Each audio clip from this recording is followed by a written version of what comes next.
In this abstract, you will learn how to define a 360-degree leader, how to lead from anywhere in the organization, and how to lead up, lead down, and lead across, affecting your subordinates, peers, and supervisors. John C. Maxwell applies his career counseling formula to yet another aspect of leadership: how people in the middle of large organizations can add to their company's leadership equation. His popular books rely on long lists of myths, challenges, principles, rules, or values. Each one is identified, numbered, and accompanied by an example or uplifting story.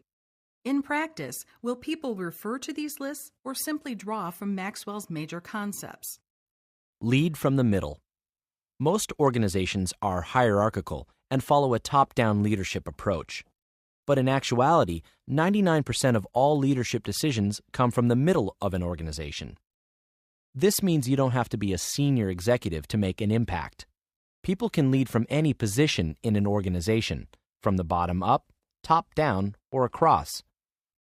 Those who have the ability to lead in all three dimensions are called 360-degree leaders. They can influence people located anywhere in the organization. These 360-degree leaders master three basic ways to exert influence. They can lead up the hierarchy by working with their supervisors. They can lead across the organization structure by working with their colleagues, and they can lead down the chain of command by directing and motivating their subordinates. In the process, they also need to overcome false perceptions about leadership. People follow leaders for 5 reasons. First, the leader commands the top position in the hierarchy. Second, the leader has a relationship with subordinates unrelated to status. Third, the employee wants to be part of the leader's team because it produces results. Fourth, the employee wants to grow as an individual and learn new skills. Fifth, the employee respects the leader's judgment and personality. People extend their personal influence and become leaders by progressing along these 5 steps as they develop beneficial, relevant personality traits. Middle managers often think they will gain the needed leadership skills when they reach a top power position. This is a fallacy. You can learn leadership skills years before you get a leadership job. Another fallacy is that people blindly follow leaders. Not true. You have to earn respect to lead others.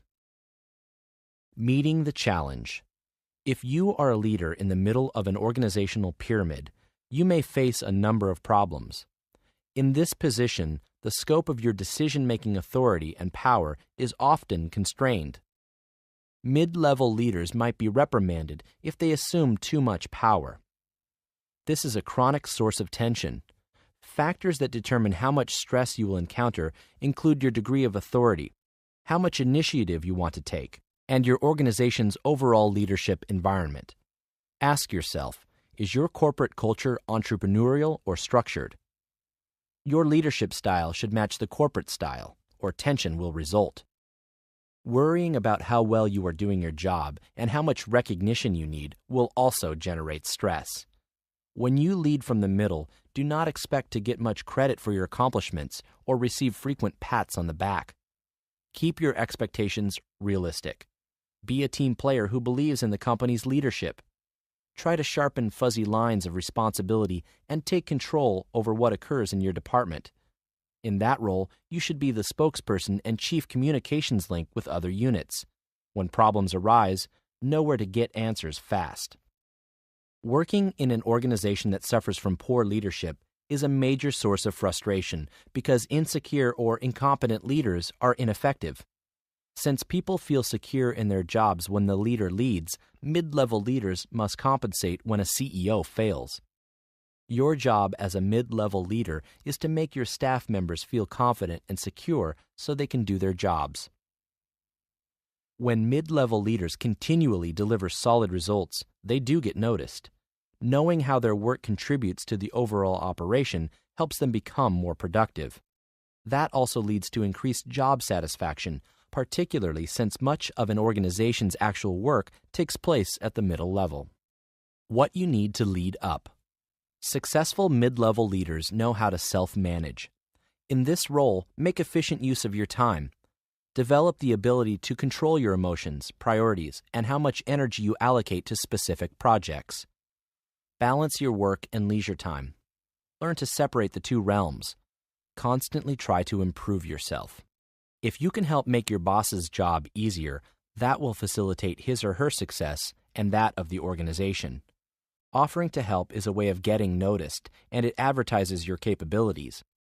To become a good team player with the ability to assist the boss, first learn to do your job well. Then solve the problems you encounter. Also, provide honest feedback and publicly support your boss. Accept projects that others reject and make the effort to develop good working relationships. Get to know your colleagues. When you meet with your boss, be prepared. If you are asking the boss to make a decision, bring the required information. Ask questions that suggest new solutions or accelerate decision-making. Add new facts or perspectives. To be a good 360-degree leader, present information to your boss whether it is good news or bad. Know when to listen and accept a decision, and when to push to get your voice heard. Time your requests carefully. Become known as a go-to player, someone who delivers in stressful situations. Go-to managers produce quality work regardless of the circumstances or their level of comfort with the assignments. These leaders work whether the boss is present or absent. What you need to lead across. If you can build relationships with your colleagues, you are on your way to leading across. This requires that you take a genuine interest in people and get to know them. Respect what they do and work to supply them with top-quality materials or advice. Support their professional growth and tell others how valuable their work is to the entire organization. When you publicly praise people who are not on your team, you make them stronger and strengthen your relationships.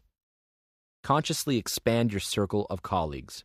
Competition is a natural tendency, and it can be positive in organizations that place the good of the team before individual needs. Healthy competition builds relationships. Conversely, office politics and gossip are corrosive. In negative group situations, stay out of petty arguments and maintain an open mind. When asked for your opinion, say what you think and take an ethical stance. When you work with your colleagues to solve a problem, you will come across many ideas.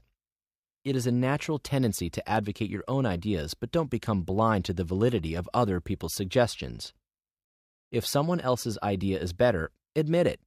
To generate innovative ideas, look at unexpected sources. Work with creative people to help them put their proposals forward. Seek new ideas and stretch your comfort zone. In a competitive environment, you may want to seem like you're always in control and producing perfect work. That is an unrealistic ambition. Be yourself. Let your faults show. Ask for help and be open to what others can teach you. When you learn, you allow yourself to help others by showing them new methods or sharing data. The ability to help people become more effective is an important leadership skill. What you need to lead down. A 360-degree leader leads by influencing others. This does not come from holding a superior position, but from being accessible and taking a genuine interest in people. Regard each employee as an extremely capable person who has the ability to do great things.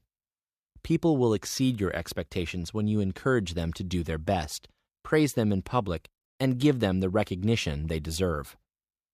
Make the effort to develop people.